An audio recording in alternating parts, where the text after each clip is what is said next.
Hello, hello.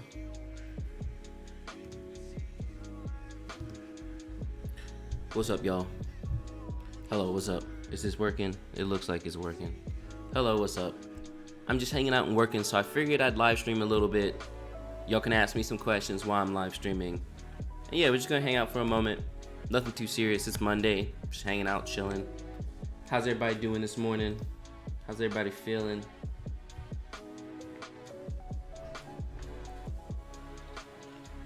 Oh, my desk is a mess. And it's always like this, and my wife is always hating on me.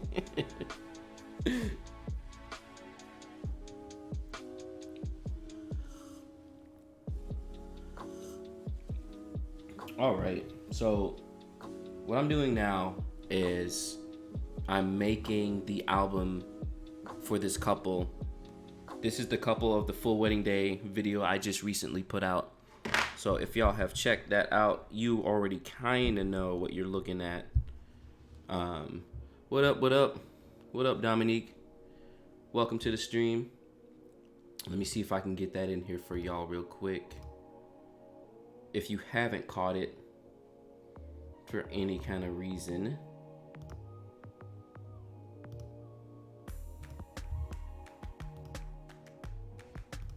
So here's the full wedding day. So this is that wedding, and I'm making their album for them.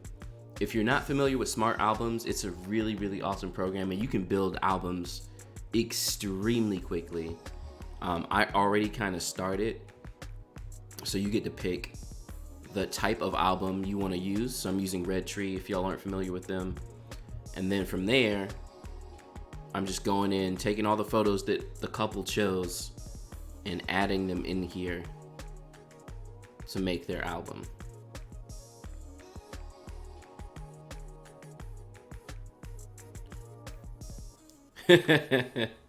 Dominique in here, I feel bad. He's like, nah, I gotta do some work. You can work alongside, work while I'm doing work. We can all work, everybody working. So yeah, I'm just in Smart Albums. I'm gonna build this album real quick. I already kind of did most of it, but the cool thing about Smart Albums is basically I took all the photos that they selected here at the bottom, and then I just drug them right here up to the top. And then from here, now I'm separating the pages and getting everything all together, and then just arranging it from there.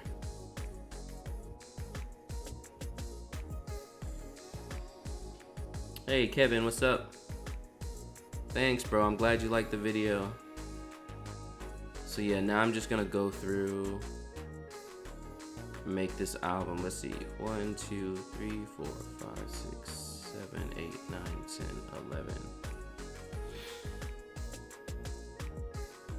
11.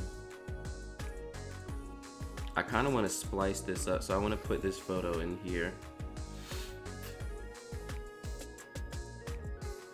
Yeah, I kind of, so with album building, I really want it to tell a story, so you kind of need everything to flow right.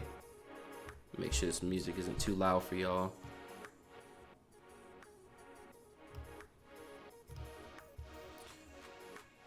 And so I don't want to put too many photos on a page either, because that also kind of kills the vibe of telling the story.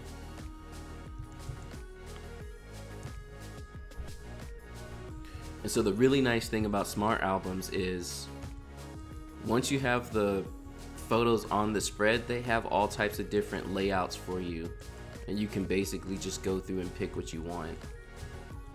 And I'm just using up and down on my keyboard to get through that stuff. What's up, everybody? Welcome to the stream. Got a beginner photographer, pet photography, awesome. Looking to switch over to Team Fuji, sounds awesome. I love it, I love it. So this is probably a good spread. Can I zoom in and out? I can't remember. I can't, okay. What's this? That's the photos on the bottom.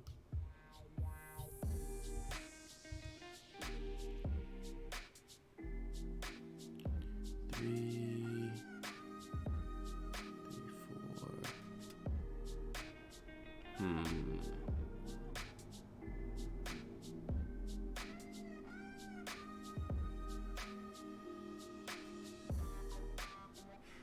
Yeah, maybe I'll do this. See, even like that's already a good layout. I don't even have to do anything to that. So I just move on to the next page. So if you lay out things kind of the way you want it, it really just ends up working out, and then you can just kind of make small adjustments from there. Smart Albums is the best. We got Finland in the house. This program is called Smart Albums by PixelU. Let me pull it up for y'all so you can take a look at it. This is Smart Albums here. If you make albums often at all for couples, this program is beyond worth it. Like, I'm kind of going through and taking my time right now, but if I really wanted to make an album in like 10 minutes, I could. You just get the photos in there, boom, and go through and just pow, pow, pow, pow, pow. And it's all laid out and it's good to go. Okay, let's see. 1, 2, 4, 5, 6, 7, 8. So we'll put these two on a page. And then we'll put these 1, 2, 3, 4, 5, 6. So see, if these photos were all the same aspect ratio, this would have been like a really nice, easy layout. But since we have that one photo that's long, it kind of throws everything off. But this layout actually works.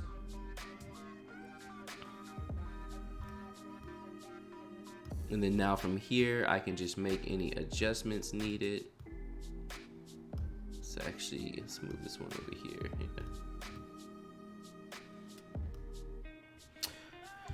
I wonder if there's a better layout.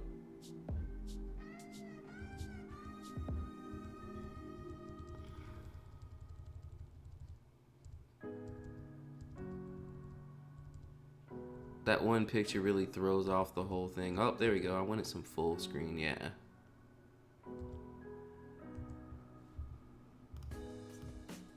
So this is her sister, so definitely gonna keep that as a big picture.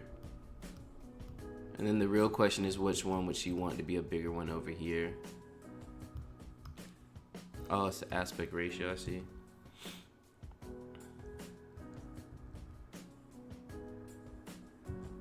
I'll just keep it like this and we'll see how she feels. So basically what I generally do is I'll build the album, build all these spreads, and then I'll send them a digital copy of the spreads, and if there's any changes they want, they can make those changes. Yeah, and then we'll do these 3 here. And this is a decent layout, but I wanna change it a little bit. Your beard is growing back quick. I know, right? Yo, so I haven't shaved my beard in like 3 years. I used to wear it short all the time. So I'm surprised at how quickly this thing came back, because it's been a while since I've seen it just grow. And I was like, oh, I used to get it cut down this short when I wanted to have it like clean and put together. So I'm like, oh, I'm basically back where I was already.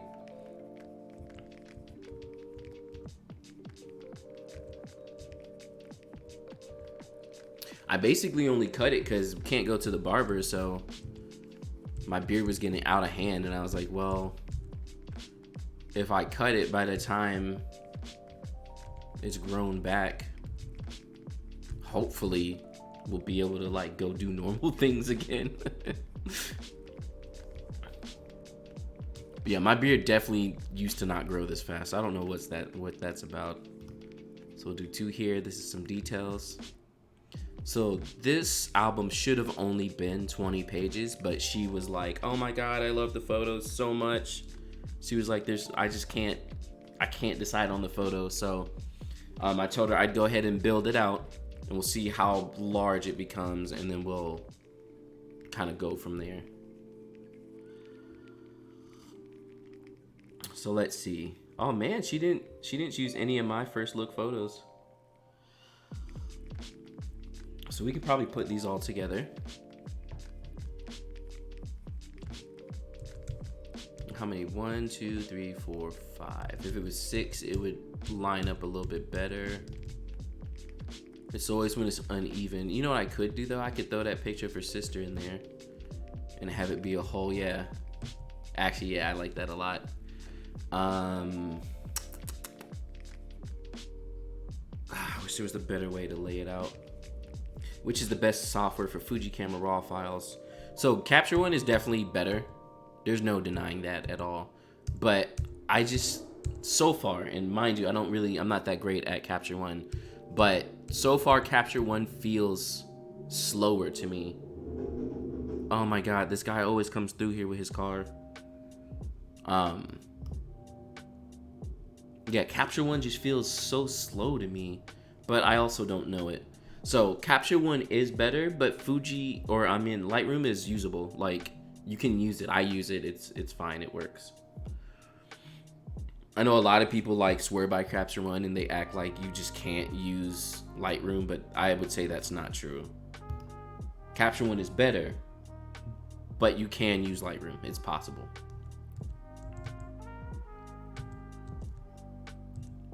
But yeah, y'all see how this thing is laying it out for me? Like, I don't even have to do nothing. I'm just like, here's a new page, bloop, and it's like, here's some photos. It's like, great, that looks amazing. Maybe let's switch these. Yeah. And then now we're at the ceremony. Let's do all the parents and everybody walking down together.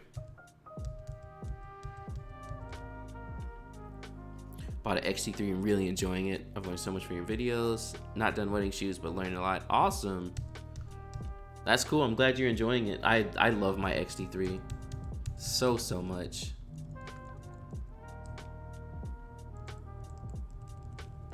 That's right. These are not gonna be able to go full screen. So I'm probably, just gonna need to go with something like this.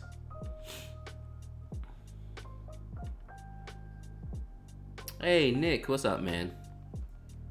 We're doing good over here. We're holding it down. So we have some family shots. 1, 2, 3, 4, it's 5 again. So some family and some bridal party.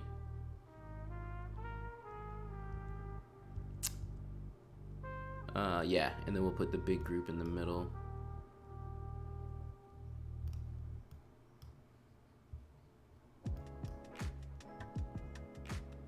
Okay, so this picture that I did the whole composite to is definitely gonna get its own spread. Oh, this is all out of order? How did that happen?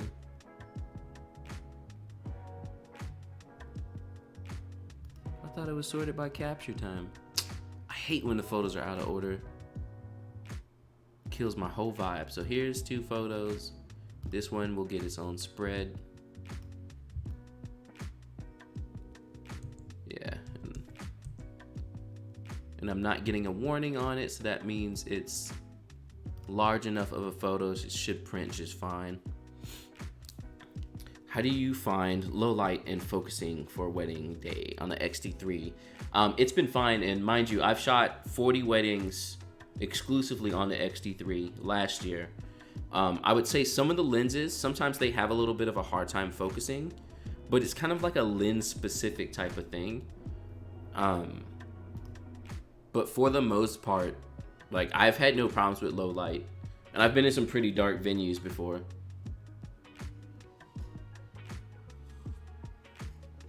So another cool thing about smart albums is I can go down to the spreads now and I can just like move them. So obviously that was the ceremony of first kiss, so those need to move back. Because yet again, you want the album to kind of tell a story. So, you know, she finishes up with the bridal party. She has a couple of shots of herself. Ceremony's about to start. Oh, and see, so that's out of order too. So this should go here. They do first look. They take a couple photos. Ceremony. Ceremony. Ceremony. Ceremony. Kiss and walk out. Then family. And then this is where the photos are kind of off again, but what size paper are you going to be printing on? This is going to be a 10 by 10 album. I'm using Red Tree Albums, which is a super, super luxe company. If you're not familiar with them, their albums are really nice. Their albums are so exclusive that you have to prove to them that you're a photography business to buy the albums. So not anybody can just buy these albums. You have to literally be like, yes, I am a photographer. This is more ceremony. So see, this is messing me up now because everything's like out of order. So this picture, can I cut that? I can. I want it to go back here. So this was already 4, but I may be able to, oh, oops. I may be able to paste it in here.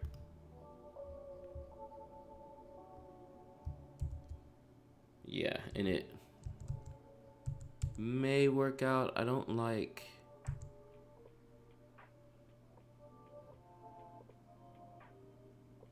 you know what? Let's do it like this. There. So these two photos can go together. Yet again, it tells the story, and then we have this one here with his grandma and mom. We'll just kind of make it as big as we can make it. Yeah, like that works.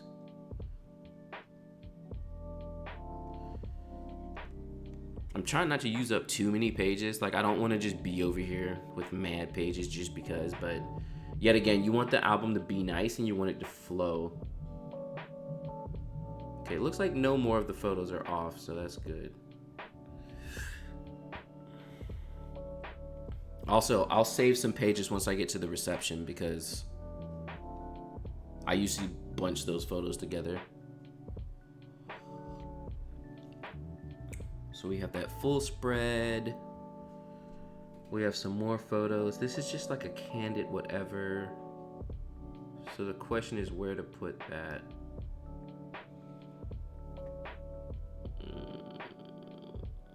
So these are 4. Okay, so yeah, let's do 4 here.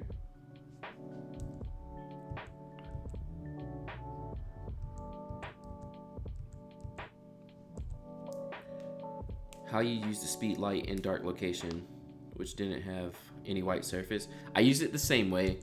So the great thing about that MagSphere thing, if you watched my full wedding day videos, is that I think I have it. Yeah, I have it right here. So the great thing about this is that when the light comes up, because this is what modifiers, remember, modifiers for your flashes are meant to move the light in a different way. Obviously, I could just use my flash like this and bounce off the ceiling. So it flashes up, bounces off the ceiling. But yet again, like you're saying, if the ceiling is dark or a weird color, you're gonna bounce off and get weird color in the room. You don't really want that. So the MagSphere gives you a ceiling that's closer to your flash. So now it's flashing and immediately going everywhere in a sphere. So some of it is still going up and bouncing down, but not as much because it's getting caught by this. So it's really flashing everything like close to you, which is why on my full wedding day videos, you're seeing that when I use my flash, I can do that because one off, I shoot wide, so I'm closer to the subject anyway. And so this flashing, because I always stick it up like this, it flashing in this like circular area is gonna fill in things fairly close to me enough. And so that's how, even if it's a dark ceiling, it doesn't matter because I'm close enough and this is fine.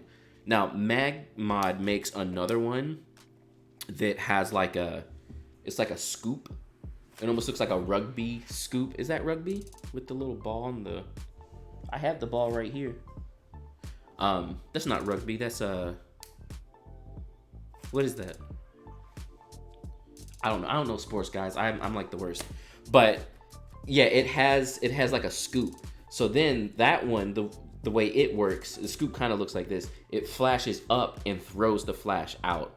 So if I was shooting with a longer lens, like the 90 or something, and it was like speeches, I would need to use that one, which I need to go ahead and buy one. I don't have one yet. But I would use that one that's like this, because then it's going to start throwing the flash out further rather than this thing. Because yet again, this only goes but so far forward because it's just kind of modifying in like a sphere of light around you. So you're really not depending on the ceiling. It will bounce off the ceiling some, but most of your light is just coming out like that, if that makes sense. Yeah, the mag bounce. I need to buy that thing. Yeah, Nick knows his flashes. Nick is flash boy. I wish I was like, I'm good with flashes, but I'm not like, there's people who make like, oh my god, oh my, just stop, oh no. Ever since the quarantine, this dude, he just like has to just drive. He's like, there's nobody on the street. I'm just like, can I just, so I'd be in here trying to make videos. I'm just like, guys. All right, quick break real quick. Huge sale. Uh-oh. I'm about to spend my money. What they got on sale? Ooh, yo, this Mag Octabox kit being on sale at $350 is a steal. Y'all should buy that thing. I'm using it right now to light myself LED. This thing. What else they got? Can I just get the bounce? It's $10 off. That's not bad. So yeah, this is the Mag Bounce. That's what I was talking about, the little scoop. So yet again, it's gonna throw the flash directly out in front of you. So that's what you'd want to use if you're further away. It's still essentially kind of doing the same thing as the sphere. The sphere just throws it like everywhere. But yeah, the best lighting situations is low white ceilings with my mag sphere. That's just like, you're already like, oh, this is gonna be easy to light because it's just gonna bounce and it's gonna flash everywhere. It's just so good.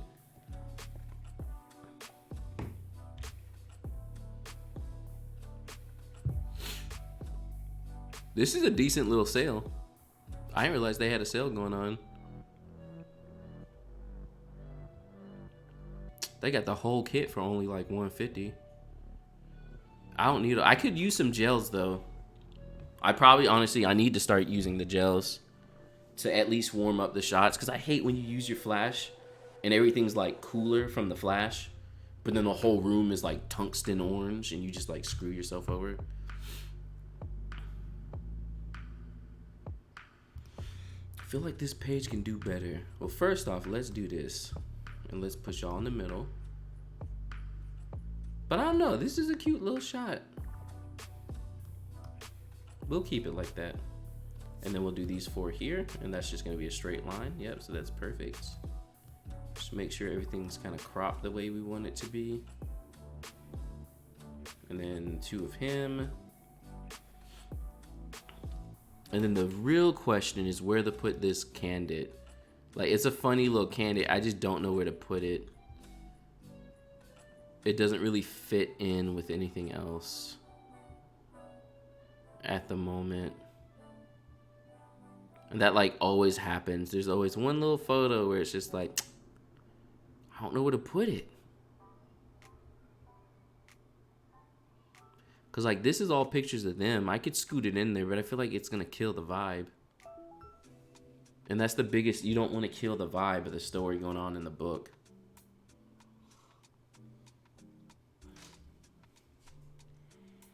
Okay. For now, I'm just gonna make it a full page, and it's not really gonna be a full page. We're gonna come back to that. So now we hit the details. Let's see, 1, 2, 3, 4, 5, 6, 7, 8. Casey, thanks for that sub. How do you cost out the albums to the client? Do you give them an upfront pricing? So I've changed how I started doing my albums recently. So before, I just baked it into the price. So like the full price, you're gonna get an album, and I know I'm gonna take that hit. So, you know, you upcharge it just a little bit, not much. Yet again, there's nothing wrong with upcharging everything you ever buy from the store. Because I know some people, they feel like, oh, I feel bad for upcharging stuff. Everything you buy is upcharged. You know what I mean? Like, do you really think it costs Magmod $50 to get some plastic shaped like this and put some magnets on it? There's no way it cost them $50. You know? It probably cost them maybe like, I don't know, 15 bucks, 20, and then they mark it up to 50. So, I mean, there's nothing wrong with that. So just remember that when you're sitting down with your business and you're feeling bad of upcharging, don't gouge people. You know what I mean? So you upcharge the album just a little bit and write it into the price. That's how I've been doing it. What I'm doing now, because I found that albums are always a hassle, they end up being a big hassle because people take forever to pick their photos. And I mean, I have albums from like 2018 that I'm still talking to the couples, and I'm like, y'all paid for the album. Do you want your album? So I'm changing it where now they get an album credit. So they get basically an amount off of the album. They have to buy the album themselves still, so it's not included, but they get like a discount off. And that way it puts the ball in their court, because now it's like, not only are you paying more, but you have like, 60 to 90 days to go ahead and get your stuff together. Because if not, you're going to just lose your album credit. So that's what I've recently upgraded to. But before, basically, I just baked it into the price. Just figure out how much it's going to cost you and then upcharge it a little bit. Hi, John. Ever did slideshows on the wedding day? I have not, but I need to start doing it. This company, they also do smart slides, which is another product they have. And it's great for doing same day edits. Also with an iPad, it would be easy to just take an SD card out real quick, slap it in, pick some of the best photos real quick, edit them real quick at reception.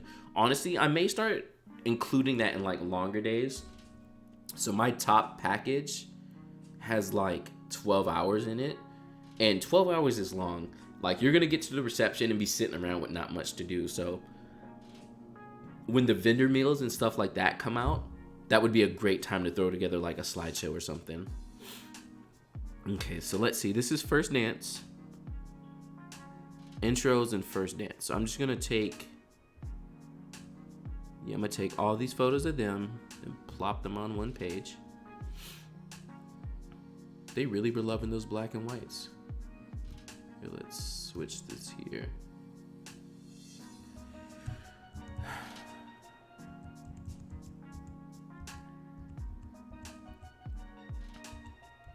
So I don't necessarily need the layout to always take up the full page, but I do like the layouts to be like a fairly big, nice kind of setup.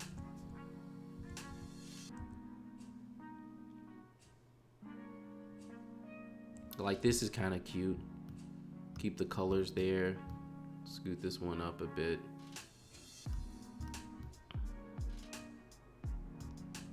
Just make sure they're cropped inside the frame enough.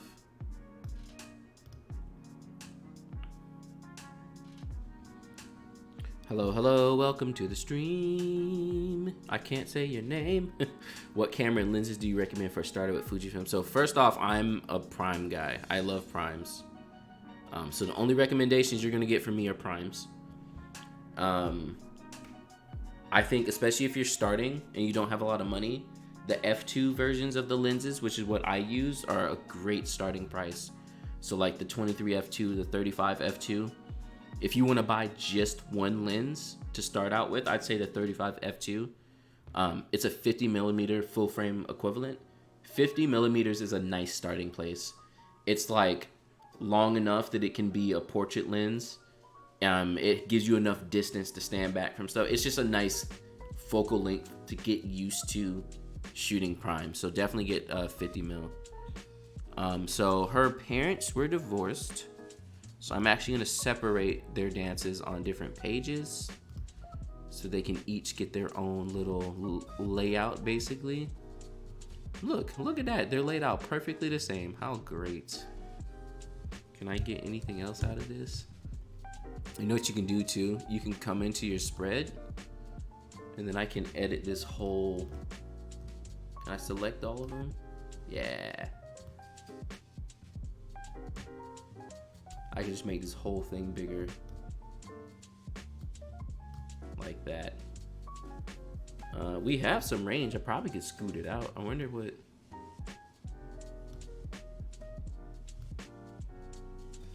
Scoot the thing right to the edge.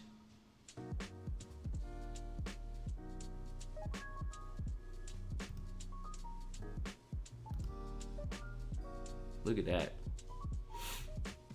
Come here and do the same thing on this one. So how could I book my first wedding? So booking your first wedding is the hardest subject because obviously there's like 50 billion different things and reasons and whys and why nots. Yet again, I've told kind of my story. I started off on Thumbtack. Thumbtack is just an online service where people are looking for photographers. Usually it's pretty low rate, cheap stuff. But as a starting photographer, you have to be okay with that. You can't be doing your first wedding being mad that you're only getting paid like a little bit of money. Like, you need to be cool with getting, you know, scraps because you're new, and that's okay. There's nothing wrong with that. So yeah, I would say, you know, like, try and find online ways to find people looking for weddings. Just make sure you vet your couples. You know, just make sure people aren't like expecting the whole world, because that's kind of the downside of cheaper weddings sometimes, is that you get people who expect you to do like double somersault backflips for like $300. And that's not okay. Like, you need them to understand it. Like, yes, you're only paying $300, you know, and I'm gonna do what I can, and you're gonna get what you get. Like, if you want fantabulous best photos ever in the world, you need to pay more money. And yeah, just look online. If you have friends or family, maybe not family, friends and family, it's kind of a thin line.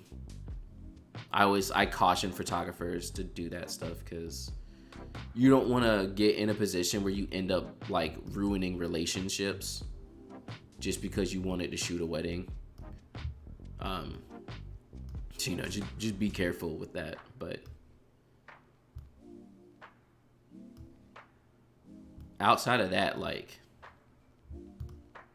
yeah, just find people you know, people you trust. Yo, I never went through here like this and like edited every photo like this, but I kind of like it. For all these pages where the photos don't really go to the edge like that, kind of a fan. Yeah, like this one.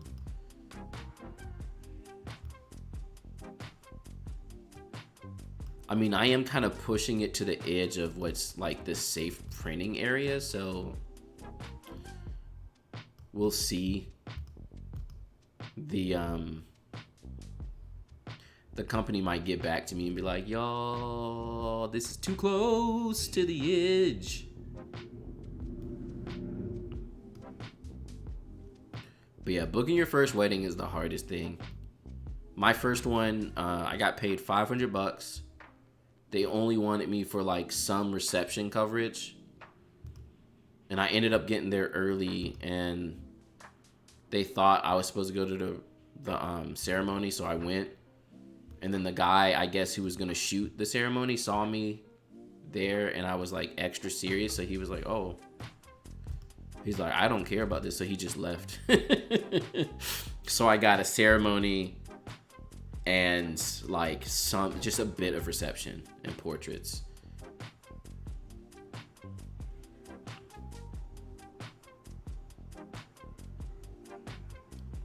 Yeah, all these pages that don't go the full way, I'm about to just come in here and like just stretch them out a little bit. Would you buy the X-T3 or save money for lenses and buy an X-T2? Ooh, that is a good question. The difference between the 2 and the 3 are pretty drastic, actually. Like, it's pretty drastic. I prefer the X-T3, and I've used both at least for a year long. So I have like comparable. I would say if you're not planning to do a lot of video, get an X-T2 and then get lenses. If you want to do more video, then definitely get an X-T3 because it's better for video and stuff. What program is this? This is Smart Albums by PixelU. I think I had posted it. I'll post it in there again for y'all. This is it here.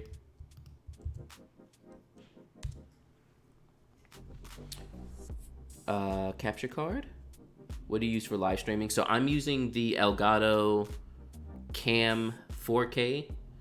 It's based, so I'm using, this is my X-T3 right here. So y'all are, this is X-T3. The lighting is kind of the worst right now because it's one of those days where like the clouds kind of come through off and on, which is mad annoying. But outside of that, yeah, I have a couple of lights up just to maybe keep it okay looking. But yeah, smart, if you do albums at all, Smart Albums is the way to go. If you make more than like 3 or 4 albums in a year, get Smart Albums. You may look at it and be like, oh, it's expensive, but so I'm here kind of like going through it, nitpicking and everything, but you can literally build albums in like 10 minutes, if not less. Like literally you can build a whole album. We were talking like 50 pages in like 5 to 10 minutes. No exaggeration, you really can.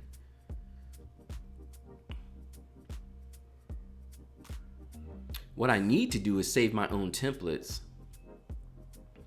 The Elgato Camlink 4K is really hard to find right now.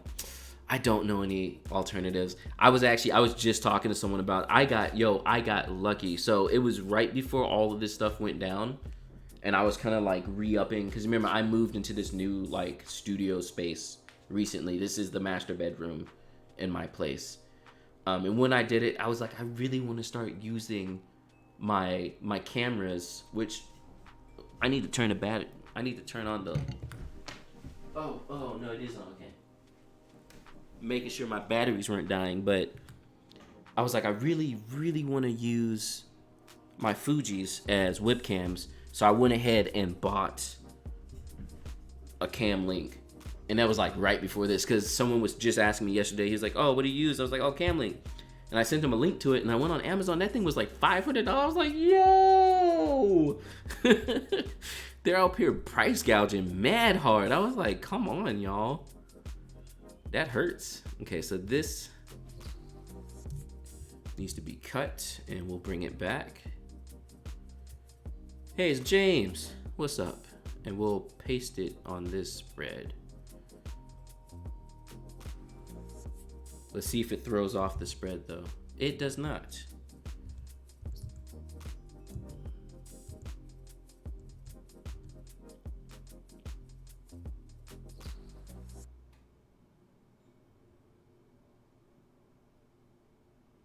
I want to spread of just her, honestly. Let's move this here.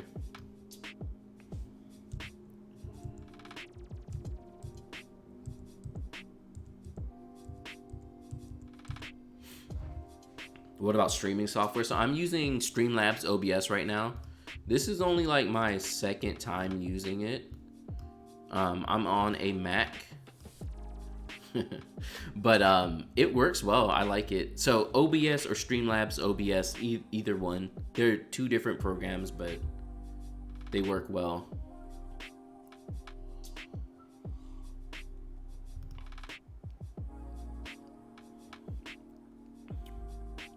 Do you have any tips about raising prices when the perfect time is?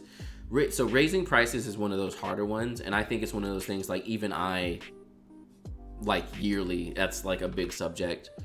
Obviously, there's a little bit of different kind of approaches you can take to it. But yet again, first and foremost, your prices should definitely be based on your experience. And we don't just mean like, oh, I went to photography school, so I know photography well. It needs to be like, I've shot weddings for 10 years and I've shot 500 weddings. Do you know what I mean? So like your experience is one thing that's going to set a lot of your pricing. And then after that, the area you're in your market, that does count. I don't think you should bend over backwards to match your market, but I do think you should care about what the market prices look like, because you don't want to overprice yourself too hard depending on the demand for you and what you're giving. If you're like every other photographer and anyone can find what you're giving and it's not a big deal, you don't want to price yourself too heavily because you're just like everybody else. They're not gaining anything special by booking you. But if you have some kind of like special service or something that no one else is doing and you do it well and people want it, you can also price yourself higher. And then when it comes to raising prices, yet again, it depends on the market, and it also depends on how in demand you are. So if you booked yourself mad hard one year and you're like 50 weddings deep in 1 year, you probably need to raise prices. Because that means you're so cheap that everyone can get you for the demand. You don't ever really want to be in that place, so you can raise prices. I tend to like to raise in small bits. I don't like to just jack my prices. So I'll do almost like tests and raise like $500 or something. And then if I'm still booking just as fast, then raise another $500. And I'll do it fairly quickly. But remember, the biggest thing that no one ever talks about, and this is shout out to Hustle and Flow. If y'all don't know that workshop, y'all should definitely check it out. Let me see if I can let me link to them real quick for you all as well.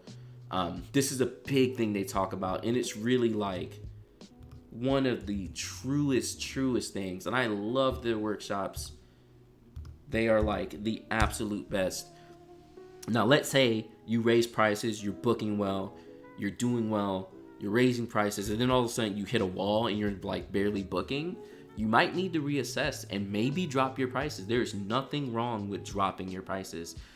Give and take, like what's happening right now. Oh, my dude Dan's up here. I didn't even notice that.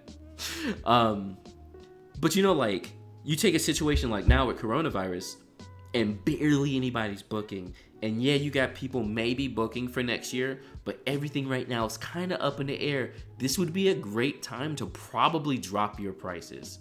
You know, like not saying that you can't charge your same rates, but depending on how the market looks and how people are feeling, you might not be able to charge the same price as you were before because everything right now is up in the air and different. And you have to, as a business sometimes, especially a small business owner where it's just you have to look at it and be like, do I want to shoot this wedding for $3,000, which is lower than I normally charge? Or do I want to be super strict on myself and only do it for $5K and then lose that and get no money at all because no one's even booking? So you know what I mean? It's like I booked the $3K or I lose this thing because I want $5K and now I get nothing and I have nothing else coming in. So that's raising your prices. It's kind of like a game that you have to play, and sometimes you just need to sit where you are and be cool with your prices. So that's kind of a long answer for your question. I hope that kind of helped and maybe answered something a little bit. Who else I got in here? I know that was... Do you shoot Indian weddings? I've only shot one, and it wasn't even like fully traditional, so I don't count it. So no, I haven't done any. I'd love to do some though. I would absolutely love to do some, but you kind of have to break into that market. I haven't really broken in, and because I don't have that work on my site, no one's gonna book me for it.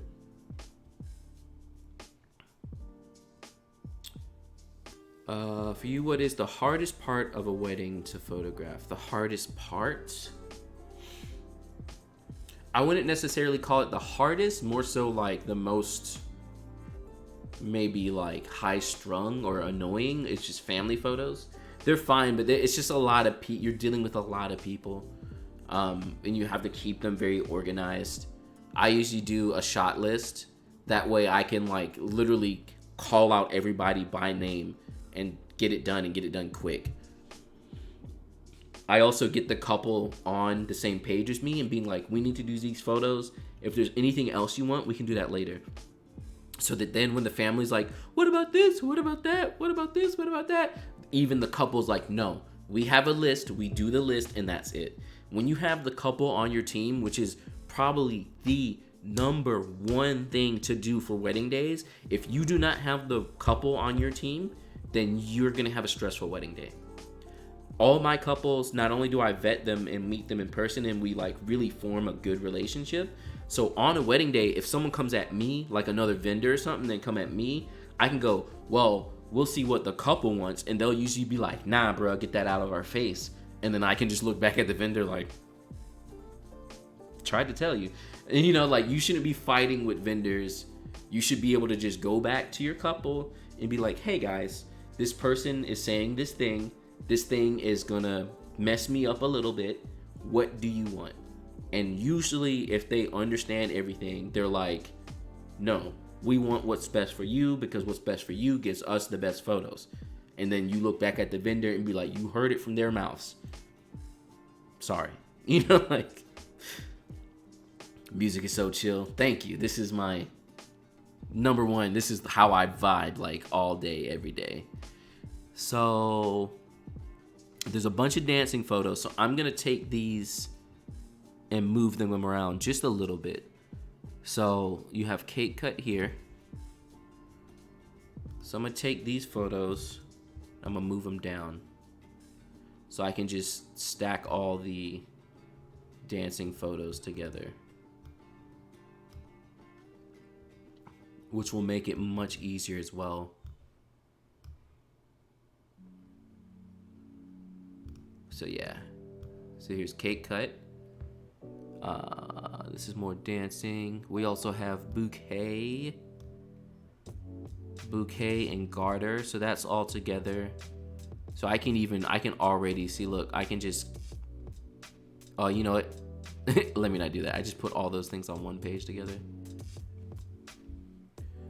Why Fuji Raw Processing Lightroom is wormy? I don't know. Lightroom and Fujifilm don't like each other. You can get rid of it though. You can work around it, and that's what I do. Do I want this one full page? It's kind of cute. We'll do it. I can also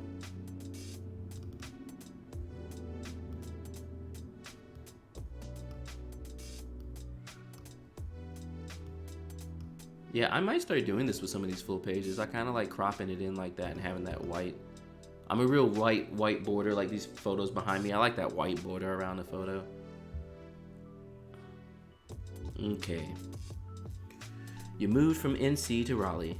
What was the toughest adjustment you found starting up in a new area, and what has been the most beneficial marketing method? So the hardest part about moving was just the fact that the market was so different. New York and North Carolina were so different. Luckily, that worked in my favor, and I booked well because of it.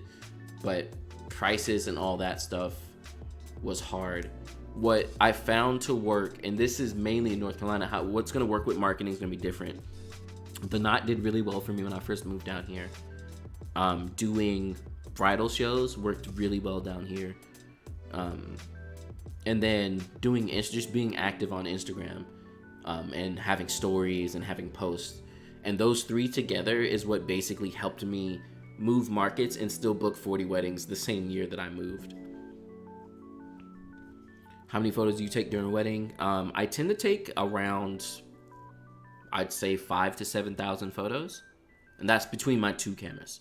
So each camera will have like 3,000 on them ish. Deliver, I usually deliver like around 650, maybe 800 or so. Love how the kisses bang center of the page. Yeah. Look at that. Blam. Have you ever fought? Heated moment with other photographer or videographer?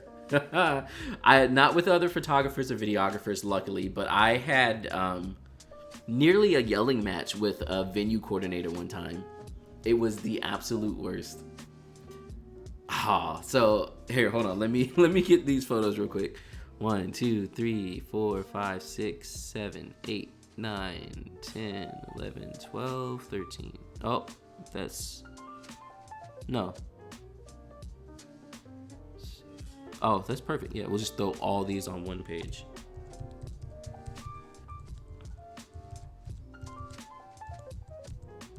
Was that an even number? It must not have been if it's trying to... If it's like changing the crop, then it wasn't an even number. 3, 4, 5, 6, 7, 8, 9, 10, 11, 12, 13, 14, 16. Why is it not just... Okay, so I was at this wedding. I was shooting the wedding.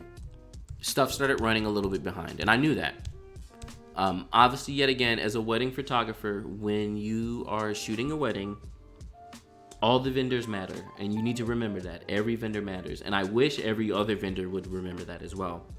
So I told the guy we were gonna go for portraits, and I needed, whatever time. So take the couple for portraits. We're doing our portraits. Everything's fine, and I'm going fast. I'm going as fast as I can because I understand I only have but so much. This dude, the venue coordinator, comes, literally takes my couple from me.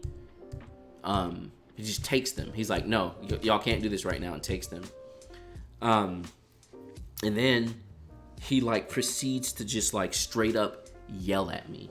And he's like, what's wrong with you? Da da da da da. Everybody's gotta eat. Are you even professional? Blah blah blah blah blah. And I was like, word, bro? So then I had to hit him off with bro, I've been shooting weddings for 6 years. We have a timeline, and this is why I make a timeline with the couple. So I don't know why you up in here trying to tell me that I'm off and wrong and late and da da da. And I get things are kind of running a little behind, but we got to do what we got to do. And oh my God, it was the worst. That was the worst I ever had. This dude was straight up yelling at me. Now, I didn't beef back with him too hard because the worst thing you want to do is look unprofessional to the guests. So if anything, I'm gonna let him look unprofessional by yelling at me, and I'm gonna keep the cool head and just let him know this is how it goes down. This is how I do things. I have it all spelled out. I don't know what your issue is. I'm not gonna look like the fool in front of my couple's guests, because guest is where you get referrals from. And always remember that. Yes, you're trying to impress the couple, but really, you want to impress the guest. I've had so many guests give me great compliments and book me and ask for business cards just because of my own rapport at the wedding. So yeah, I wasn't about to be in there yelling at this dude. But I was so still. Oh my God, it was the worst. The absolute worst. That was 2 years ago at this point. Is the XT2 good to shoot weddings? How's the battery life? Battery life is great. It's about the same as the XT3. And yes, they're still as good. My second photographer at this wedding that I'm doing, Diego, thanks for that sub. She was on the XT2. She still uses an XT2. It looks great. The photos are awesome. How's Lightroom cheating you, even though Capture One is the next move? Lightroom's still good. I still haven't gotten Capture One under my belt yet. I just can't. I'm so slow in Capture One. I don't even understand what I'm doing. So I'm still over here trying to learn it. So yeah, we'll see how it goes. I may not switch. I know Lightroom so well. And as a wedding photographer, speed is the main thing you need. Being able to edit and edit well and edit fast is much more important than the fact that Capture One is this much better than Lightroom. It doesn't matter.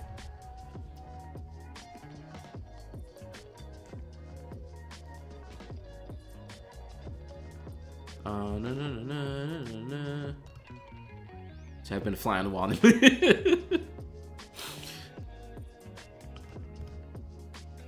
Yeah, that argument, that was the best. I was literally just I had to hold myself back because I was about to go off on this dude. I was like, this dude's straight yelling at me? I was like, bruh. But I kept my cool. There we go. So I took a little bit longer than usual to make this album. Like I said, I could have banged this thing out in 10, 15 minutes. This was way more photos. This was, so the couple, oh, we got another sub. Thank you for that. Yeah, so this was originally supposed to be a 20-page album. With the amount of photos she gave me, it is a 90-page album, which is a pretty big difference. So now the real question is if they're going to be okay with that. And, I truncated the photos as best I could. Oh, yeah, we got to figure this out. Where can I put this? Vendors like to seem to be the only ones that think a wedding photog is literally only taking pictures. Yeah, I know, right? Hands up to helping groom. Yeah, the one thing about weddings that just baffles me every time I do them is the fact that vendors don't like, obviously as a vendor, you want to do your job and you want to do your job well, but they like want to do their job well to the point of stepping on everyone else's toes. And it's like, y'all, it's an event. Like, we all need to work together to make the event work well, so that the couple is happy at the end. Not, oh, I made the best food and the food is so good, did my job, I don't know about you. Like, what, man? Come on. Like, no. Oh my God, I hate it so much. And you know, like, I'm very respectful. If people come at me and they're like, hey John, you know, we're running out of time, the guests are getting like antsy and they need to eat, cool, thank you for letting me know. I'm gonna be like, can I take 10 more minutes with the couple real quick? And if they're like, and I was like, cool, I'll do 5, I'll do as quick as I can real quick. You know what I mean? Like, let's work together. Is it that hard? Oh my God, I hate it. Tips for shooting weddings using flash photography. I don't like using flash. So I also don't like using flash either. The biggest thing, I don't know if you've gone and seen the full wedding day videos, but especially the one I just did, it really gives a great look at how I use flash. And for anyone who maybe doesn't like using flash, or prefers natural light, which is okay. I know a lot of them are, oh, you don't do off-camera flash. You know, to each their own. But if you prefer natural light, getting a mag sphere and a flash on your camera is like the easiest way to start getting used to flash. And then you just kind of have to understand how it works and how much power you need and how your camera handles ISO and stuff like that. It's really not that hard. I do off-camera flash as well, but I don't do it all the time. Because for me, I hate having to grab the light stands and set up the light stands and set up all the... oh, God, I hate it so much. I hate it so much. So for me, it's more of a hassle. Like, if it was easy, if it was like... if someone came and set it up for me every time, I would probably just use off-camera flash just because. But I like the look of on-camera. You know, like, this is on-camera flash. This is my second photographer here. I can always tell her photos because she tends to shoot on the 23, and she'll take vertical shots like this on the 23, which I tend to not do. And I have no problem with it. She just does it more than I do, so I always know it's her. But like this shot right here, this is a 35 f2. I come up on my ISO a little bit, so all this background, I get kind of the ambience from it, but yeah, it's dark because I'm not lighting everything. I don't care. And then I have this on my camera with the 35. I'm like probably about the same distance I am from the camera, which is like what, 4 feet or something. And then this is what's lighting them. And yet again, like I was talking about earlier, this is throwing the light in a sphere out in front of me. My flash is straight up like this on the camera. The sphere goes out and it lights them in the front. My ISO is high enough that it's gonna see the light bouncing off of them and all that, and it's fine. So, I mean, really, start using it on your camera and just getting used to it and practicing. And get mag mod. Seriously, get mag mod stuff. I agree that you have to impress the guests. We had an argument with other photographers because they tried to sabotage us. Ooh, that's the worst. Yeah, I can't. I bet you rushed to tag their service. Yeah, the venue was the worst. I hate that, man. I hate it. We're all here for the couple. Let's just all work together and make it a great event. Okay, so I went in here. I did this thing. Here's everything. Now what we got to do is we got to export all the spreads. So we're going to file, export. And we're gonna export for print. And then I gotta make sure it's where I want it to be, which it is, because I like to archive everything and have it back up the right way. It's a Red Tree album, 10 by 10. All this is right. DPI 300, it's good. sRGB, it's good. JPEG, cool. And then we export.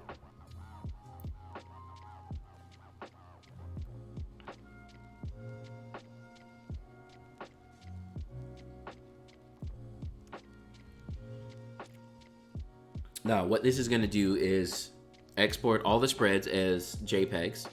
And then this is what I end up uploading to the actual album maker.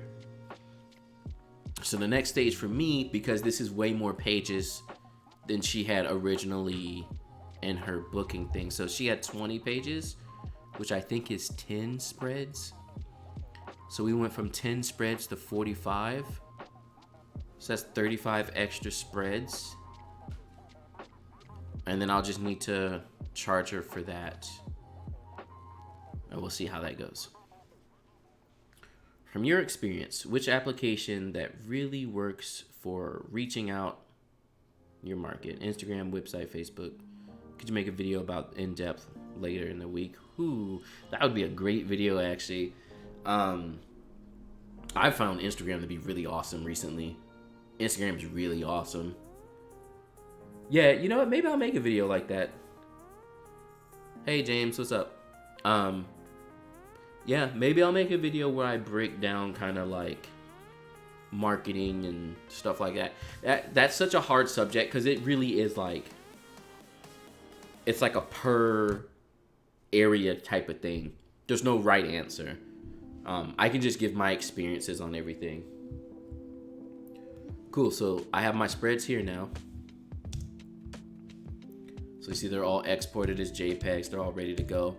This album is a flat lay album, so when it opens up, there's no crease in the middle. It's just like flat, which is why I can design everything like this, which is much nicer because you can get more photos on a page and things. Link for your preset pack. Let me see. See if I can find it. No, natural feels. There it is. All right. So the next step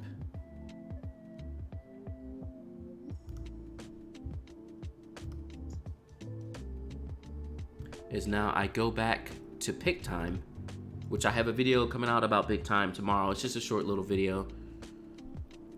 But in PicTime, so this is where their album is. Uh-oh. A stream is giving out finally. I knew things were going too well. Too well for too long.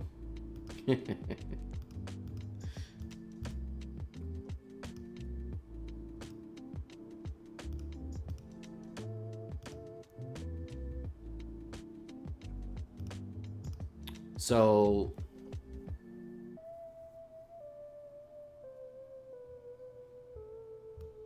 no data? What happened?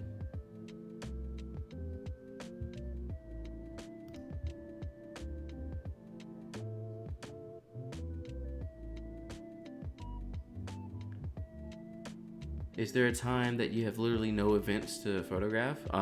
Now?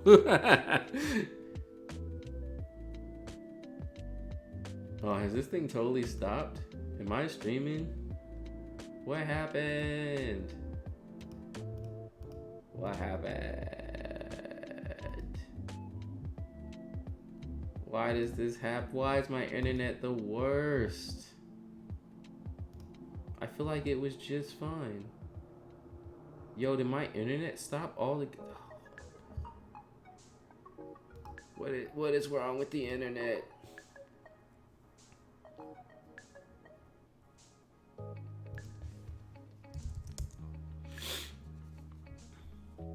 Yeah, there's no COVID-19 discounts just yet. Because as James just pointed out, especially for small businesses, there's nothing going on right now at all whatsoever. That's like my only source of income at this point.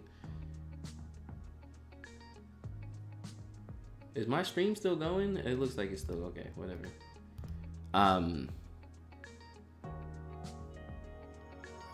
Yeah, this is like the only time I've had no events. I've had like 2 months now. All my weddings got pushed back. And it's been the weirdest for me to be off.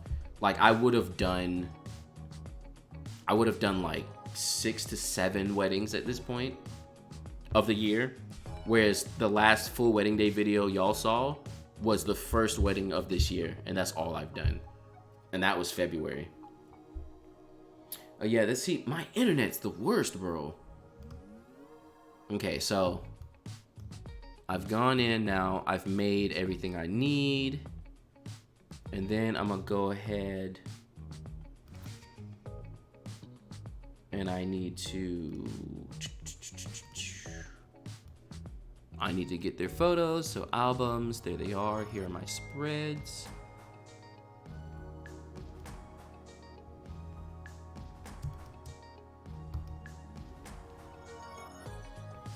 No, it's the internet is probably my end. I have the worst internet. My upload speeds are like the worst. It only gets up to like 10, I think. 10 megabits a second. Spectrum internet, I hate them so much. It's the worst.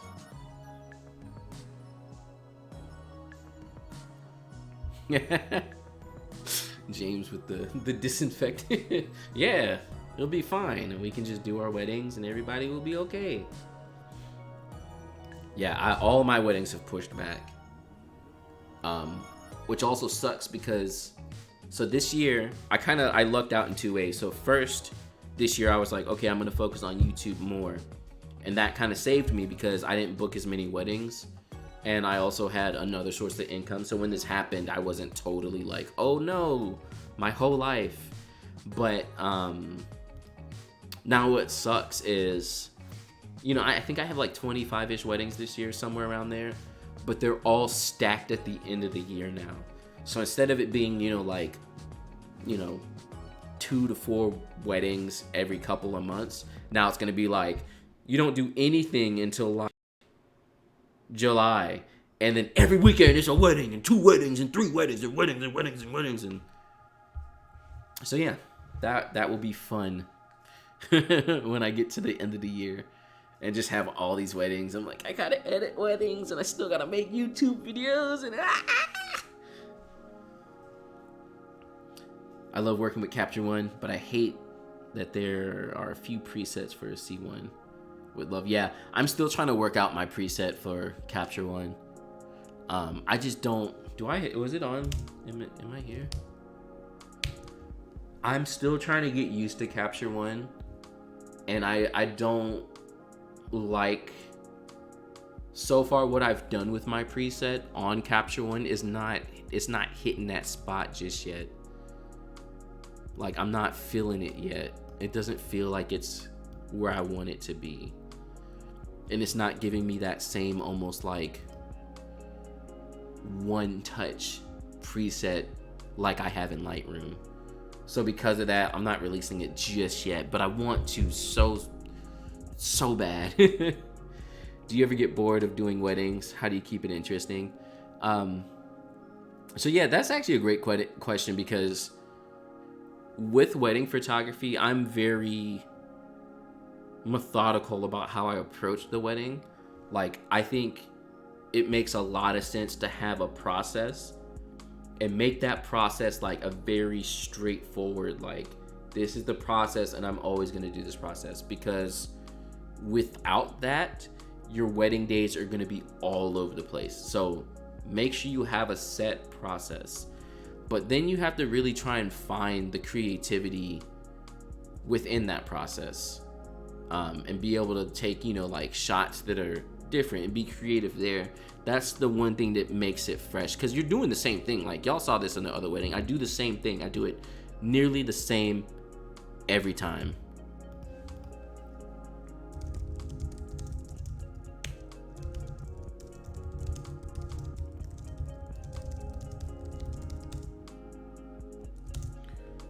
So yeah, like it can quickly get boring. Like, it really can. But it's trying to find the creativity within each day and how you can maybe shoot some things differently that keeps it fun. But I mean, at the end of the day, it's a job. I'm trying to get paid. You know what I mean? Like, I love the weddings. I love my couples. I really get close to them. I'm really good friends with them, and I need to feed my family. So those things in itself too help keep it not boring.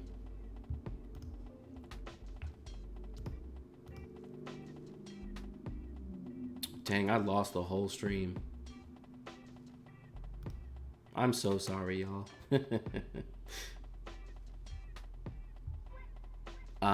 Where? See, I'm so lost. Where's my preset styles and presets? There it goes. It's just not. It doesn't look at that. It looks horrible. I haven't figured out how to get it to work yet. What did I do? You're streaming at 1080. Can you change to 720? See if that helps. I can't do it while I'm streaming. It was fine for like an hour. And that's the thing I hate about my internet is that like you'll be chilling and everybody will be happy, and then all of a sudden the internet's like, I can't do it no more. Help me, please. And you're like, what happened? Okay, so first off, the sharpening is way too hard. I don't know what I was doing last time I was doing this. I sharpened the whole life out of this thing. Something else is going on too. Where's the clarity? This ain't. How did you learn Flash? I pretty much just kind of practiced it, really. Like when I needed it at weddings, I would just kind of do it. The saturation is too low too.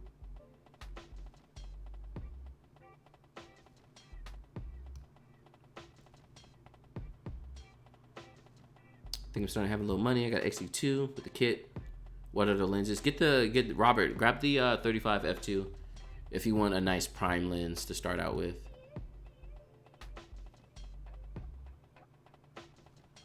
-0? Yo. What film cameras do you use? And tips for film. So I have a I made a video. I'll link that video.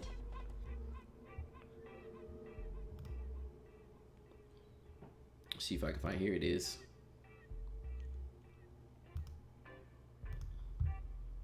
So this is the best explanation, and honestly, like, I'm still kind of wrapping my head around film. Last rolls I shot, I underexposed them a little bit too much. Yeah, Capture One is just so different.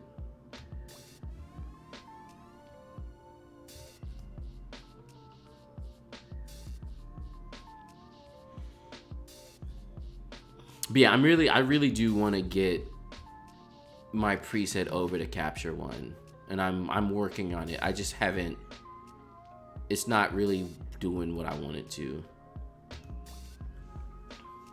Let's see. We don't want exposure. We don't want white balance.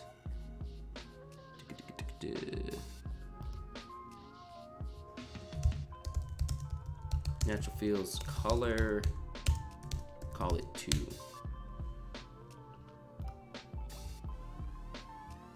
Cause so like, let's take the new version I just tweaked.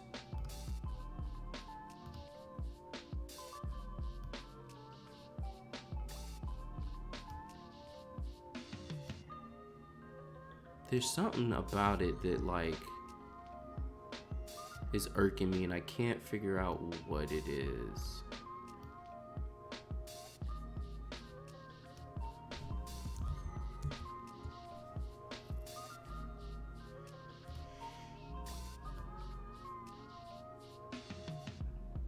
And I thought it was the sharpening, but I guess it's not. Something just looks off.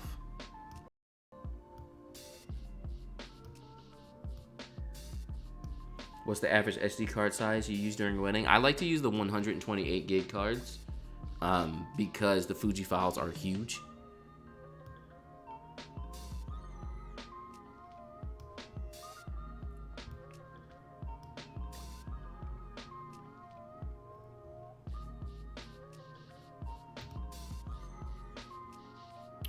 I don't know.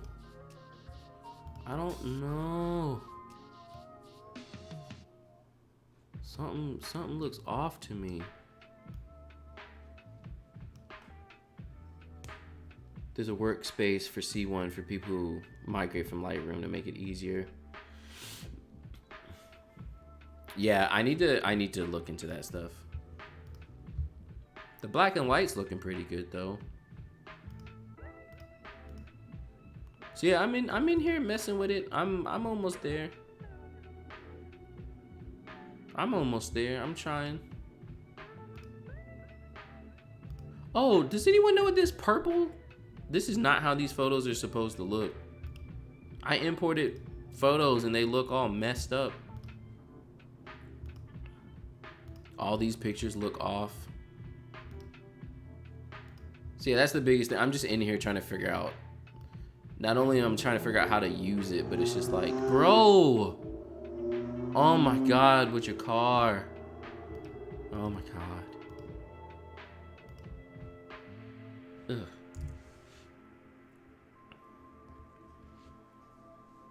Will this full stream be up on the channel after you finish? Maybe. I've been trying to keep a lot of the streams maybe over in Patreon, but we'll see. Most of the streams are up. This one probably will be up.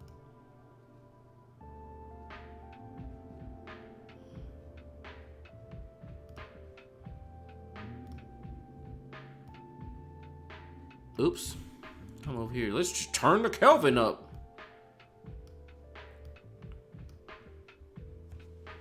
Yeah, I don't know. Everything looks wonk city. Oh, you can double up on presets. That's cool.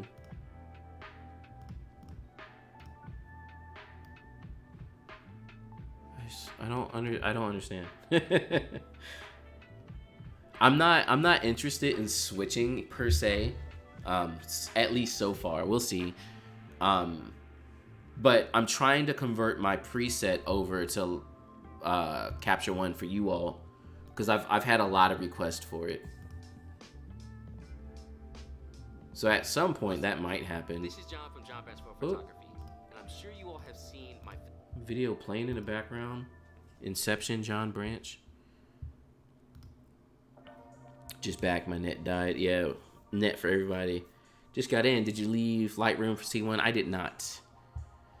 I did not at all. I'm just messing around with it a little bit, trying to learn it and trying to convert my preset. Yeah, I don't know why. This just doesn't look, there's something off. There's something missing.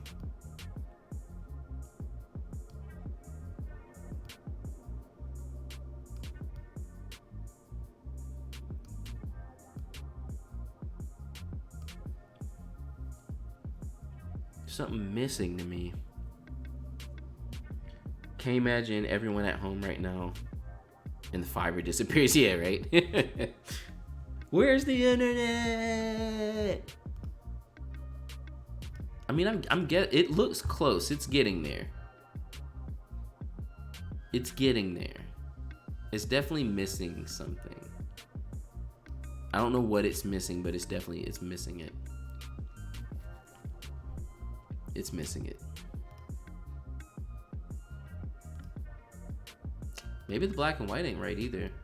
Yeah, the way Capture One handles exposure is so different.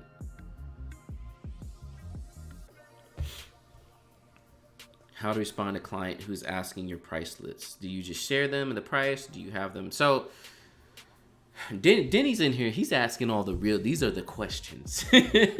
Price list is the hardest thing. And I've tried a couple of different variations on it. Man, Safari can't open the page. Yeah, my whole internet just gave up. That's basically what happened. Did you load? Okay. So here are all the spreads.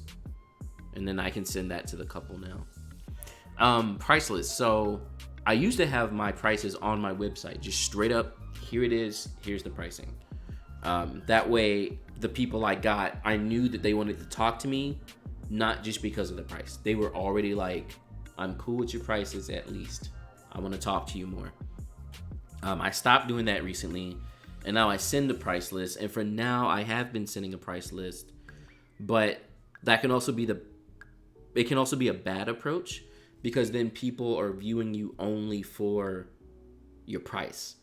And you want your service, because it's a service, you don't want it to be viewed only for the price. You want it to bring value to them. And because everyone approaches photography and just thinks, oh, you're just a person who takes photos, whatever, just take the pictures.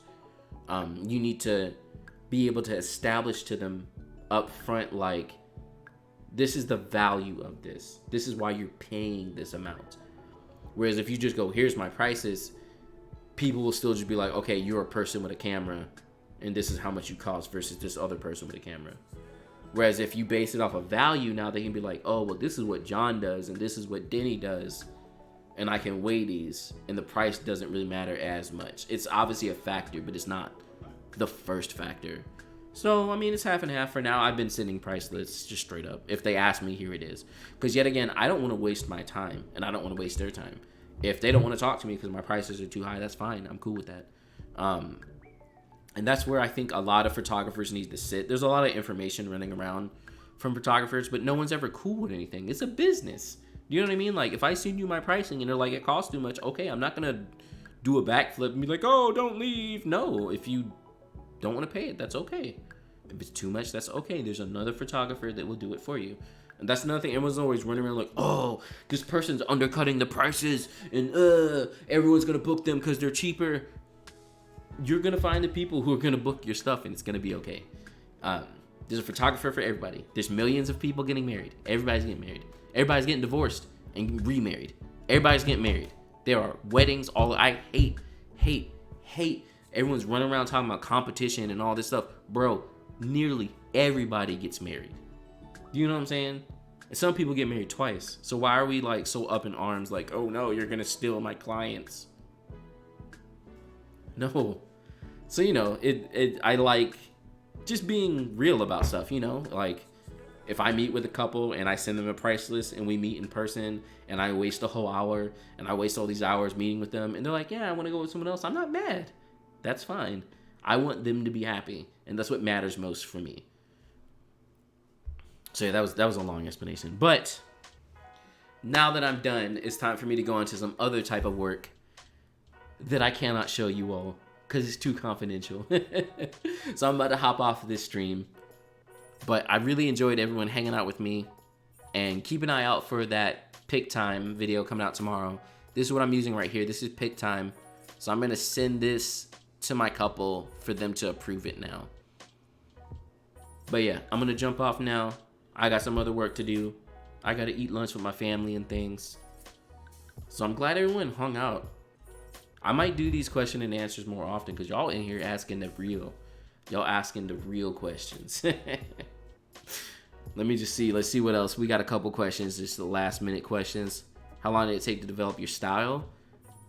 And who are some people that influence you? So my style definitely took me 5 years. I hated every one of my photos for 5 years. And I finally got to a place where I'm like, I like this. Like, I actually kind of like my own photos. Inspiration for photographers, Forged in the North are still my I love their stuff. I love their stuff so much. They updated their site recently, it looks like, too. So good. So good. I love their stuff so much. So Ryan and Heidi are initially Forged in the North. Like, they made Forged in the North. They have a kid now, and they have other photographers who shoot for them. So I think they do, like, the most top-end stuff, but I love their stuff so much. They switched over to Fuji, too. But they use, like, a lot of the GFX and stuff. They're probably still adapting lenses, too, because they shoot with tilt shift a lot, which I really want to get a tilt shift. But I love their stuff so much. Ugh.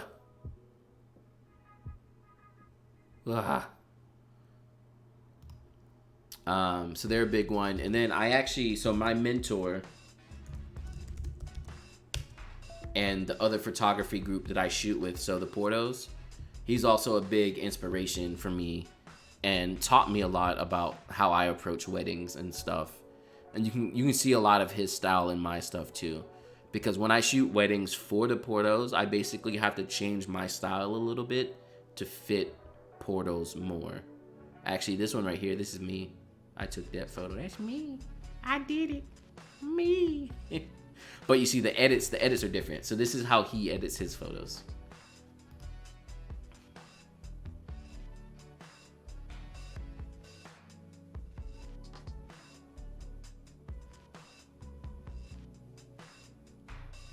But yeah, those are probably some two quick little inspirations since y'all asked. Let me actually, I forgot to link this one too.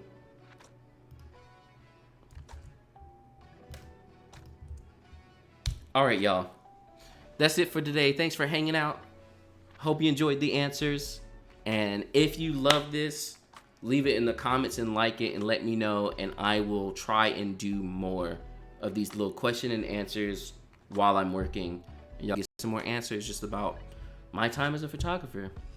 But I will catch you all next time. All right. Peace.